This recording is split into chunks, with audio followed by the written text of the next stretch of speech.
This is Jürgen Kornmeier, who is from the IGPP, Freiburg, in Germany. That's perfect. And he's going to be talking about behavioral and EEG correlates of forward and backward priming.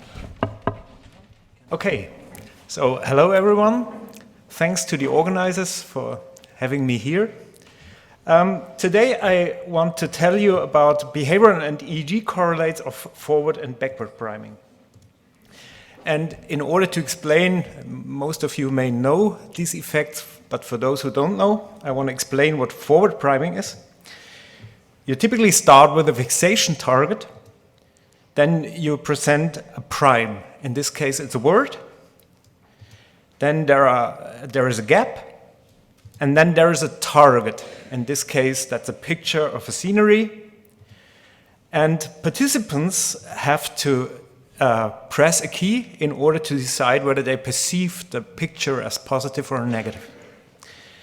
This is an example of a congruent trial, which means that the prime and the target are both positive. In this case, we should expect faster reaction times compared to a situation where the prime and the target are incongruent. So here the prime is negative, the target is positive, and this may lead to slower reaction times. So this is affective priming, the classical way. In 2011, Daryl Bem performed a number of seminal experiments. Most of you may be familiar with them. And he simply changed the logic. He first presented the target and then the prime. And he was interested in whether a prime from the future can precognitively influence reaction times to the target. The aim of our study was, first, can we replicate the reaction times findings of both forward and backward priming from previous studies? Second, can we find EEG correlates of forward and backward priming? And can artificial neural networks help for the second point? Okay, our experimental study was designed in the following way. We had, I don't know whether you see, yeah, you see my mouse. We have 36 trials of priming. Then we had a separate experiment, which had nothing to do with the priming. Then we had again a priming experiment and again a separate. So this is one experimental block. We had 12 blocks with about 400 trials. We had 2 experiments, one forward, one backward priming experiment. We had data from 31 out of 43 participants. So given bad EEG and less trials, or 2 less trials, we had to skip some of the participants. And all participants had to speak German, fluently German, because we use the German words, of course. Okay, let's come to results. First, the behavioral results, and what you see here is a so-called scatter plot. What you see is the individual dots you see are individual participants. And on the x-axis, we have reaction times in the congruent trials. On the y-axis, we have reaction times to the incongruent trials. And you may see this guy here. So this guy has 600 milliseconds reaction time in the congruent trial and about 800 in the incongruent trial, so is prediction confirmed, so to speak. The logic of this graph is that if there is no difference between congruent and incongruent trials, all the points should lie on the diagonal, which means any systematic deviation either to the top left or to the bottom right is an effect. And what you see here, there is a slight effect, so most of the participants are more on the top left. And you can also see this if you subtract congruent minus incongruent reaction times, you should receive 0 results if there is no effect, but we have slightly negative results, so about minus 40 milliseconds, which means people are 40 milliseconds faster on average in the congruent than in the incongruent trials. So this is results from forward priming. This is results from backward priming. You immediately see that the data here are much more symmetrically distributed among the diagonal. And you also see in the median difference reaction time values that there is no effect. However, if you have a closer look you see 2 outliers. And this is remarkable simply because the blue dots and the red dots represent the same participants. It's a within study, which questions why are these outliers in the backward priming task. Okay, so first question, can we replicate previous findings? For the forward priming, yes. For the backward priming, no. But 2 interesting outliers are detected. Second, can we find EEG correlates of forward and backward priming? And so I have to give a little bit of explanation. On the right, you see the schema of a head. Here's the nose, here are ears, and we particularly, so that the points on this schema head are electrode positions, EEG electrode positions. And the circle indicates the P8 electrodes, which interested us most. And on the left, you see the EEG traces at this specific electrode. On the x-axis, you have time. On the y-axis, you have amplitude. 0 is the onset of the target, of the scenery picture. And then you see a trace. And so the 2 dashed lines are congruent and incongruent trials, the EEG to congruent and incongruent trials. These are grand means averaged across all our participants. And of course, we were interested whether we see a difference between congruent and incongruent. Therefore, we did a subtraction, congruent minus incongruent. And this is the blue line on the bottom, which goes below 0. So there seems to be an effect. So this is a view on all of the electrodes, 32 electrodes, so 32 of the graphics you just saw, and these are only difference traces, right? And we have forward and backward priming superimposed. On the bottom left and right, you see so-called heating maps. What we did is we simply did an analysis point by point to see whether there is a significant difference between the traces. And this is reflected in these heating maps. So wherever you see white areas, so it again schema of the head with the points representing the electrodes, and wherever you see white areas, there seems to be something interesting in the EEG. Okay. So having a closer look for forward priming, we focused on this P8 electrode because this showed the most significant effects.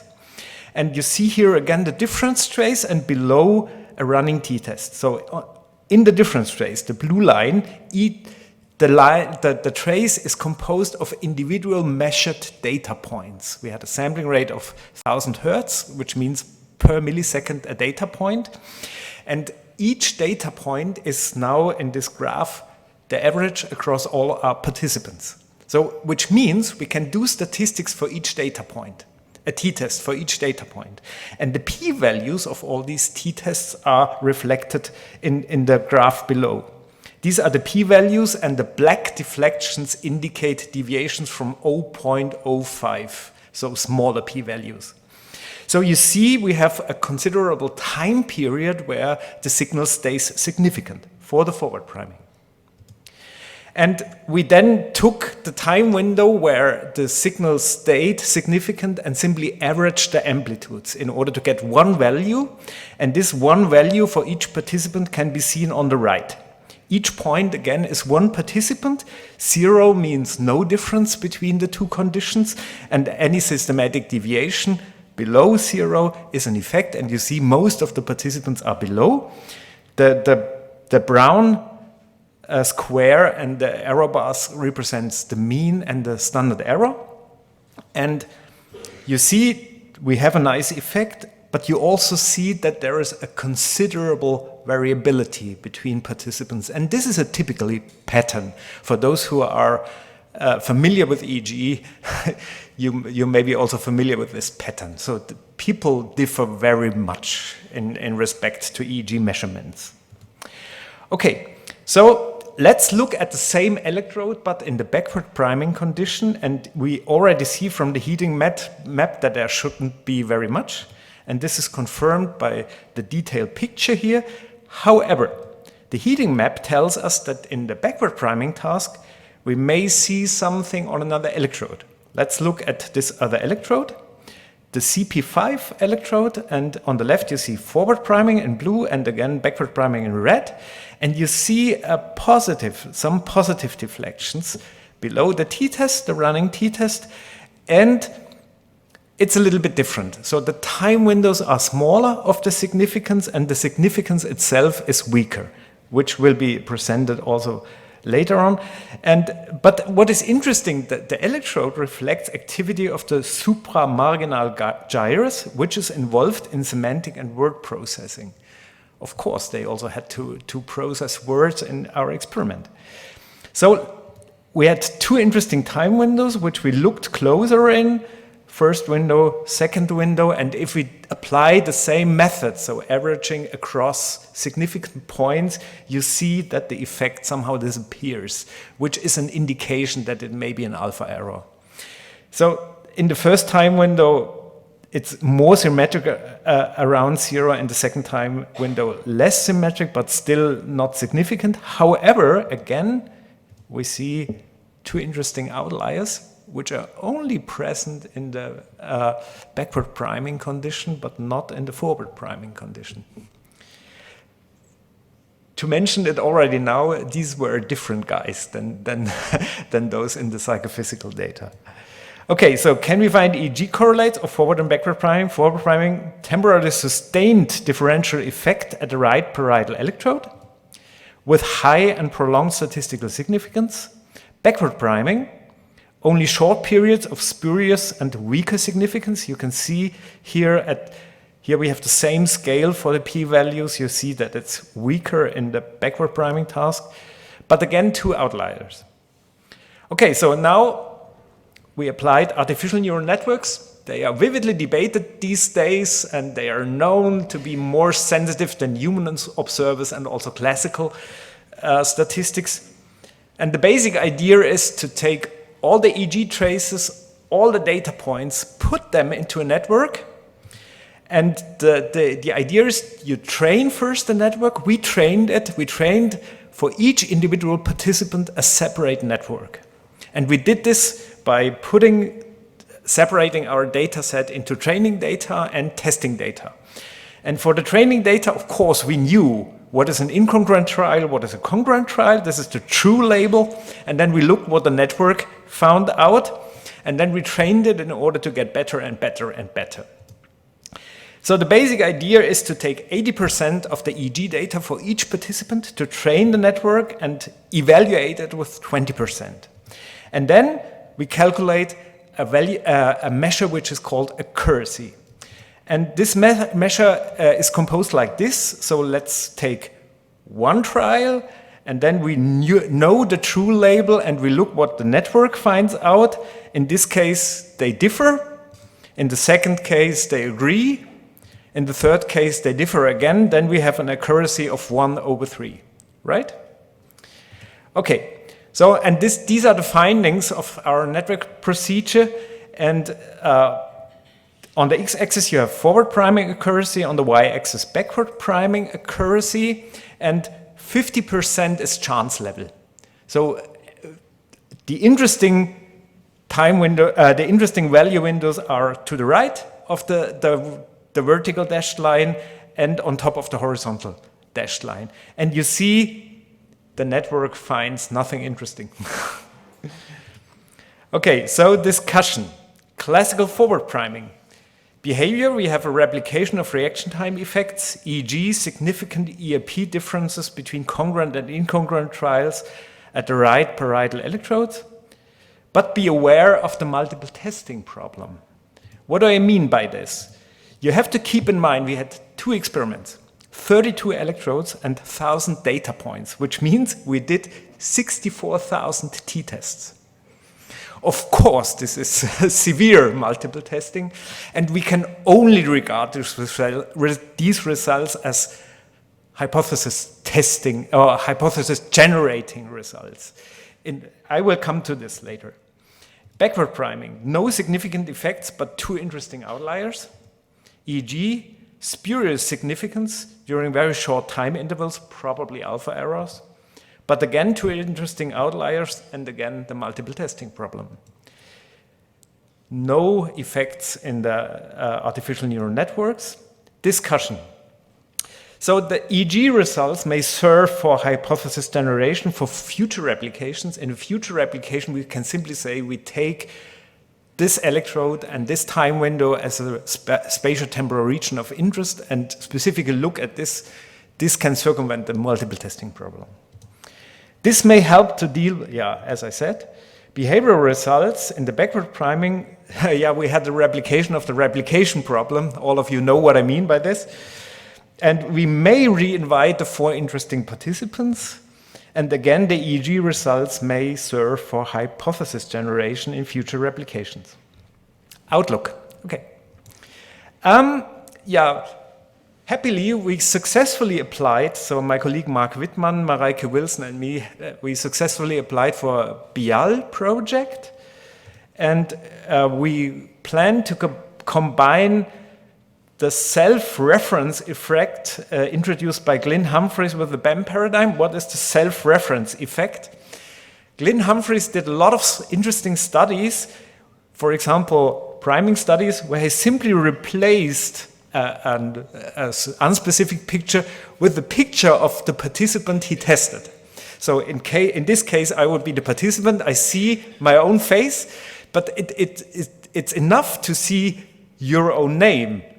It works with the own name, with the own face. You produce much faster reaction times if you see yourself. That's really interesting. And we thought this may be emotionally so high, produce emotionally such a high valence that it may help to identify side effects. So both in the forward and backward priming, of course. We plan to take the EEG results from this study as spatio-temporal regions of interest for the data analysis. And finally, I have to thank Marc Wittmann, of course, and particularly Mareike Wilson, who unfortunately cannot be here, but she did all the work I present today. So I only the speaker, but she did the hard work. And thanks to you for your attention. Thank you very much.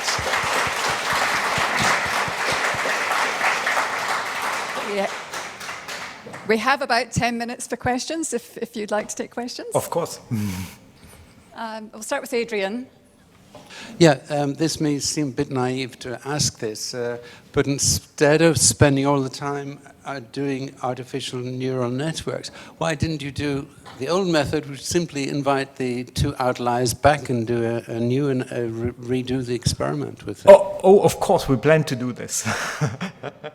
Of course, we plan to do this, but I think this new method of artificial neural networks is really interesting, but it's in the same time it has some problems. You know, if I may answer more deeply to this question, because I mean it's quite an empirical method with a lot of trial and errors. There are a lot of different networks, and the first thing you have to do is to select one out of many, many, many. So we tried out 4. We were unsuccessful, but there are many more.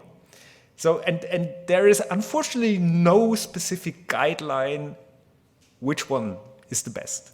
That's the first problem. The second problem is I'm deeply convinced if you have data, in our case EEG data, there may be some information inside. And you can only get out the information that's in whatever method you use, right? And then it's always a question of signal in relation to noise. And let's say we have a very tiny, tiny effect which is only detected by 1 electrode. If you put in all the electrodes and all the time points, you put in a lot of noise and you only have a little of the signal. And my guess is, with my little experience so far about artificial networks, that this plays a role. What is the relation between signal and noise? Maybe we have to skip some of the electrodes that's on our agenda and run the network again with playing around, putting out some electrodes and putting in other electrodes. unfortunately, it's a long run, you know, so that the networks calculates 4 days for each trial. Yeah, so it takes a lot of time. But I'm happy with it. I'm really curious how far this will lead us. My question is simple. How did you select your participants? Oh, that's a good question. We simply announced it. Very typical. It's our population. Most of them are students between 20 and 35, I think. Only a short comment on the multiple test problem. It's not so severe. It's severe, but not so severe as you demonstrated, because the measurements, the tests are not independently. That's right. They are That's right. dependent. This applies particularly to EEG data. So neighboring data points most probably represent the same process in the brain. So they are, of course, not always dependent. And there are ways to deal with that, of course. I will say thank you again to Jürgen.